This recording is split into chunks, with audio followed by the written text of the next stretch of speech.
This week, the Microsoft Flight Simulator team issued a new statement regarding the ongoing status of current development updates.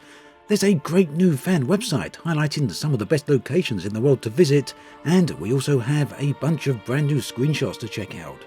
I'm Obsidian and welcome back to Microsoft Flight Simulator. So then, it seems the ongoing development updates from Microsoft and Asobo Studios are going to take a change of pace over the coming weeks. Here's a statement from the Microsoft team we can see right here on the screen now. We'll read it out. In light of recent health concerns, we've asked the team to focus on their health and well-being. As a result, our normal development updates will be scaled back over the next few weeks as we continue to monitor the situation. On behalf of the entire team, we express our sincere apologies for the impact this decision has on our community. We will do our best to continue providing the status updates and look forward to resuming regular postings in the near future. So it's not exactly clear what recent health concerns actually means. This could be health issues inside the studio. Maybe they're a bit overworked. Maybe some people are just coming down with regular health issues, or more likely perhaps it could be related to the ongoing issues in the world at the moment, which would perhaps make sense here.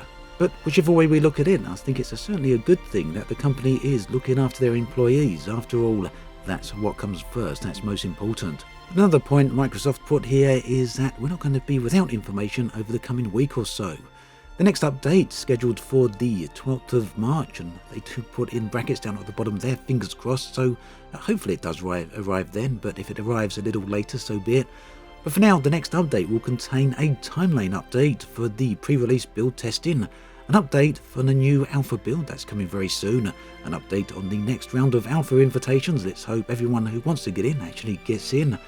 A feature discovery series, episode 8, which is still tracking for a March 12th release. This one that should be on multiplayer. Very much looking forward to seeing that. The development roadmap update preview for April and May. This is going to be worth paying attention to. So very ominous perhaps, the bit in brackets there. There may be some changes to be expected in that regard. Feedback snapshot update preview, partnership series update, an SDK update, and some information or some updates on the feature discovery series. Now the feature discovery series are the somewhat regular videos that Microsoft release highlighting different features. As I said, the next one is on multiplayer. There was going to be a 9th episode towards the end of March, but just maybe that's not going to happen for a little while. We'll have to wait and see what they say in the next update. Now in the background we can see a bunch of new user-submitted screenshots, and I want to talk about these very briefly because there's a few that really do stand out. This one here in particular is very interesting because it's one of the first times that we get to see buildings from such a low point of view, very close here. So this really does highlight that regardless of how close you get, the buildings still look very good, so a nice touch. Now whether or not this extends to all buildings, or maybe that one's just more detailed because of the location it's in, we'll have to wait and see, and I know there has been some concern that buildings may not be as detailed close up, but this really does seem to say that everything is as good as it really does appear to be. There's one other image I want to look at before moving on, and that's a low-level flight over the ocean here.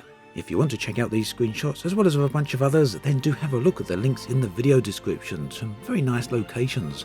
And talking of location, I'm pretty sure that more or less all of you who are planning on getting into Flight Sim 2020 would already know a bunch of locations that you want to go and check out.